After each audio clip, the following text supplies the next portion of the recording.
दोस्तों, मोदी और योगी की जो चीफ गेस्ट है, जो लाडली है, उसका खेल तमाशा और उसका मजाक जारी है। आप लोगों ने कल एक वीडियो देखी होगी, मैं दिखाना चाहता हूँ।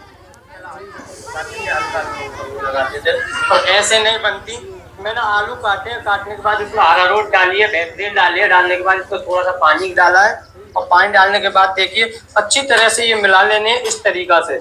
चिल्ली पोटैटो, हालांकि मैं जब रेस्टोरेंट गया था तो मैंने वहाँ फ्रेंच फ्राइज ऑर्डर कराई थी। तो फ्रेंच फ्राइज मैंने ऑर्डर किए थे। दोस्तों, मैं कहता हूँ कि इंतहाई शर्म की बात है कि एक ऐसा देश जिसे दुनिया का सबसे बड़ा डेमोक्रेटिक कंट्री कहा जाता है और उस देश के अंदर एक क्रिमिनल अपराधी, एक वारदाती महिला का राज जारी है।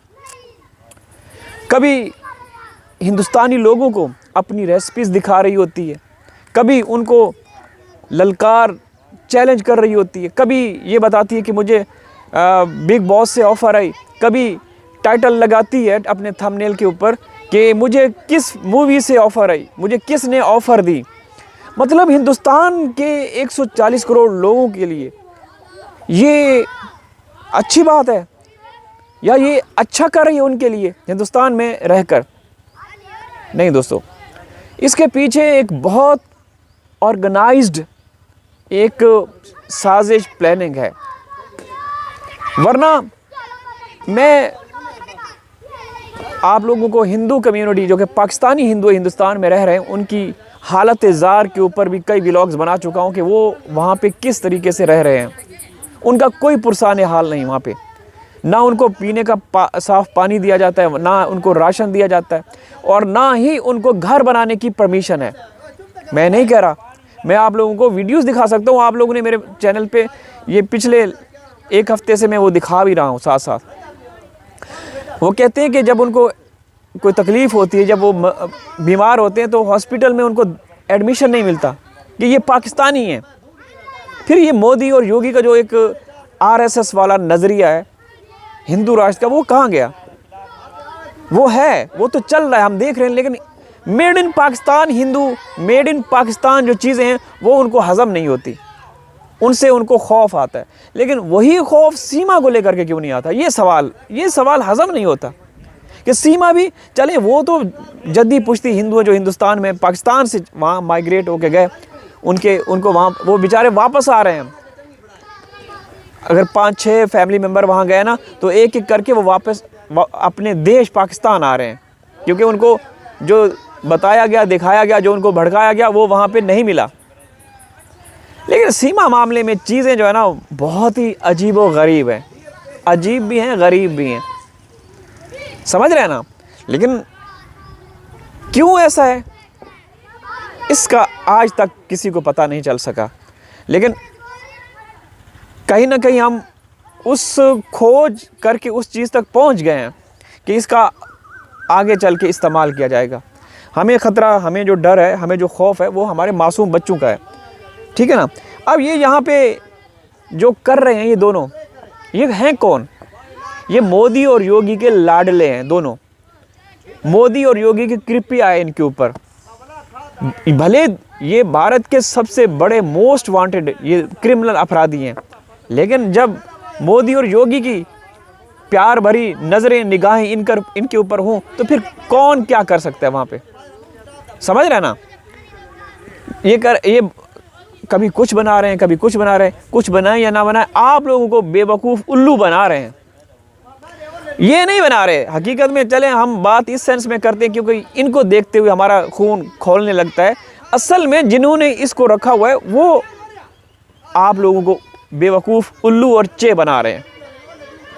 समझ रहे हैं ना? बातें ज़रा कड़वी हैं, सख्त हैं, थोड़ा सा हजम करने की कोशिश किया करें। हम हक और सच की बात करते हैं, हम इसी तरीके से बोलेंगे, बोलते रहेंगे, क्योंकि हमारे 4 मासूम और फूल जैसे बच्चों की ज़िंदगी का मसला है, ठीक है ना? उनके भविष्य का मसला है, उनके फ्यूचर का मसला है। अगर बच्चे वहाँ से वापस पाकिस्तान आ गए तो इसके बाद इस केस सीमा के ऊपर बात करना छोड़ देंगे, ठीक है ना? लेकिन चीज़ें जो है ना वो बड़ी कॉम्प्लिकेटेड होती जा रही हैं। सरकार, अदालतें इसको नोटिस भिजवाती हैं, तलब करती हैं। लेकिन अदालतों का भी ये है ना, उन्होंने दिखाना है कि हम देखें भेज रहे हैं, कार्रवाई कर रहे हैं, लेकिन अंदर खाने जो चीज़ें चल रही हैं वो मोदी और योगी के कहने पे सब कुछ हो रहा है। मोदी और योगी के कहने पे सब कुछ हो रहा है। अगर मोदी और योगी सही उस पे आ जाएं तो पल भर में, चुटकियों में आप लोगों को हर चैनल पे, हर जगह पे यही खबर मिलेगी कि सीमा को हिरासत में ले लिया गया, सीमा को गिरफ़्तार कर लिया गया।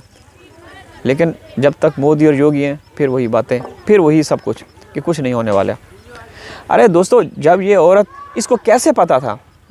जब ये मीडिया के सामने आई, चलें ये 50-55 दिन किसी जगह पे सरकारी जो एक कोई इदारा था वहाँ पे इनको बाकायदा ट्रेनिंग दी गई। जब ये मीडिया, पहली बार मीडिया के सामने आए, जब सीमा आई तुरंत, तो ये नहीं कि किसी घर में, ये तो एक कहानियाँ हैं, ये तो मोदी मीडिया, योगी मीडिया की कहानी है। ये किसी सरकारी इदारा, ऑर्गेनाइजेशन है, उसके मातहत, उसके अंडर वहाँ पे इनको ट्रेनिंग दी जाती रही कि तुमने क्या करना है, हमने पूरा प्लान कर लिया, तुम्हें जज के सामने पेश किया जाएगा, तुम्हें कोर्ट में बेल मिलेगी, ठीक है, लेकिन तुमने घबराना नहीं है। ये एक सोची समझी साजिश, मंसूबाबंदी के तहत एक जगह पे रहे, फिर वहाँ से बाहर निकले। आप यहाँ से अंदाज़ा लगाएं ना कि मल्लभगढ़ पुलिस के जो इनिशियल जो स्टेटमेंट है उसमें क्या है, उसमें बददियानती। फिर जब ये रबूपुरा में आती है, जेवर पुलिस, जब जो रबूपुरा की पुलिस है, उसके बयानात जो उसकी FIR में आर्टिकल हैं उसमें बदनीयती, बददियानती शामिल है। समझ रहे हैं ना? दबाव तो था ना पुलिस के ऊपर कि ये हमारी, ये भारत की चीफ गेस्ट है, ये मोदी और योगी की लाडली है, इसके ऊपर कोई एक्शन, कोई कार्रवाई ना की जाए। शुरू में याद होगा एक ऑडियो वायरल हुई थी सीमा की, एक SHO जो रबूपुरा के हैं उनके साथ बातचीत करते हुए वो कहता है कि सीमा, तुम्हारे ऊपर मच्छर भी बैठे ना वो गवारा नहीं हमें, बाकी भारतीय जाएं, ये पूरी दुनिया को पता है, सबको पता है। ऐसा हुआ ना? तो ये सारा जो खेल तमाशा है ना, एक बड़े मंसूबे के तहत ये सब कुछ हो रहा है, एक सोची समझी साजिश है। लेकिन अफसोस कि इनको अपने देश की फ़िक्र परवाह नहीं है। मतलब कोई भी इलीगल क्रिमिनल अपराधी आपके देश में, नेपाल से आपके देश में दाखिल हो सकता है, घुस सकता है। आगे मोदी और योगी के तस्वीरें और नकली, बेशक सनातनी धर्म का चोला पहन ले, बस सब कुछ, वीज़ा वही, केस ख़त्म, जो भी है ना कार्रवाइयाँ ख़त्म, वीज़ा LTB वही है। ये हम सब देख रहे हैं दोस्तों, देख रहे हैं। ऐसा है या नहीं? है ऐसा। अल्लाह हाफिज़।